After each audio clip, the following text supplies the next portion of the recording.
உருது மொழி மேம்பாட்டிற்காக ரூபாய் 1 கோடி நிதி ஒதுக்கிய தமிழக முதல்வருக்கும் உயர்கல்வித்துறை அமைச்சருக்கும் தமிழ்நாடு உருது அகாடமி துணைத் தலைவர் டாக்டர் முகமது நயீமுர் ரஹ்மான் நன்றி தெரிவித்தார்.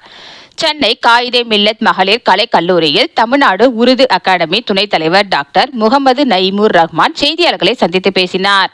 தமிழ்நாடு அரசின் உயர்கல்வித்துறையின் கீழ் 1 கோடி நிதியுதவி ஒதுக்கீடு செய்யப்படும் என்ற அறிவிப்பு வெளியிட்டதற்கு தமிழக முதல்வருக்கும் உயர்கல்வித்துறை அமைச்சருக்கும் தமிழ்நாடு உருது மொழி அகாடமி சார்பில் நன்றியை தெரிவித்துக் கொள்வதாகவும், இந்த நிதியானது உருது மொழியின் கல்வி வளர்ச்சி, ஆராய்ச்சி நடவடிக்கைகள், மொழி மேம்பாட்டு பணிகள், உருது ஆசிரியர்கள் மற்றும் மாணவர்களுக்கான கல்வி சார்ந்த திட்டங்கள், உருது இலக்கியம் மற்றும் பண்பாட்டை ஊக்குவிக்கும் நிகழ்ச்சிகள் உள்ளிட்ட பல்வேறு பணிகளுக்கு இந்த நிதியை பயன்படுத்த வாய்ப்பு உருவாக்க என கூறினார்.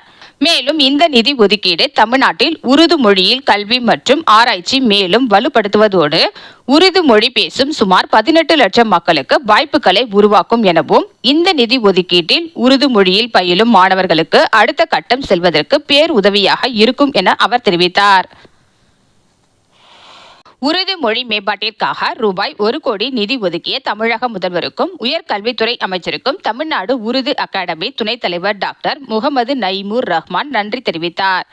சென்னை காயிதே மில்லத் மகளிர் கலைக் கல்லூரியில் தமிழ்நாடு உருது அகாடமி துணைத் தலைவர் டாக்டர் முகமது நயீமுர் ரஹ்மான் செய்தியாளர்களை சந்தித்து பேசினார். தமிழ்நாடு அரசின் உயர்கல்வித்துறையின் கீழ் 1 கோடி நிதியுதவி ஒதுக்கீடு செய்யப்படும் என்ற அறிவிப்பு வெளியிட்டதற்கு தமிழக முதல்வருக்கும் உயர்கல்வித்துறை அமைச்சருக்கும் தமிழ்நாடு உருது மொழி அகாடமி சார்பில் நன்றியை தெரிவித்துக் கொள்வதாகவும், இந்த நிதியானது உருது மொழியின் கல்வி வளர்ச்சி, ஆராய்ச்சி நடவடிக்கைகள், மொழி மேம்பாட்டு பணிகள், உருது ஆசிரியர்கள் மற்றும் மாணவர்களுக்கான கல்வி சார்ந்த திட்டங்கள், உருது இலக்கியம் மற்றும் பண்பாட்டை ஊக்குவிக்கும் நிகழ்ச்சிகள் உள்ளிட்ட பல்வேறு பணிகளுக்கு இந்த நிதியை பயன்படுத்த வாய்ப்பு உருவாக்க என கூறினார். மேலும் இந்த நிதி ஒதுக்கீடு தமிழ்நாட்டில் உருது மொழியில் கல்வி மற்றும் ஆராய்ச்சி மேலும் வலுப்படுத்துவதோடு உருது மொழி பேசும் சுமார் 18 லட்சம் மக்களுக்கு வாய்ப்புகளை உருவாக்கும் எனவும், இந்த நிதி ஒதுக்கீட்டில் உருது மொழியில் பயிலும் மாணவர்களுக்கு அடுத்த கட்டம் செல்வதற்கு பேருதவியாக இருக்கும் என அவர் தெரிவித்தார். டாக்டர் முகமது நயீமுர் ரஹ்மான் தமிழ்நாடு மாநில உருது அகாடமி உடைய துணைத் தலைவர் என்ற முறையிலும் எங்களுடைய தமிழ்நாட்டில் உருது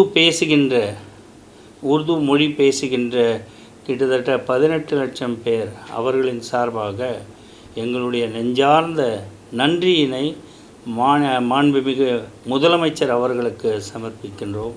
அது மட்டும் இல்லாமல் உயர்கல்வித்துறை அமைச்சர் அவர்களுக்கும் எங்களுடைய நெஞ்சார்ந்த நன்றியினை தெரிவித்துக் கொள்கிறோம்.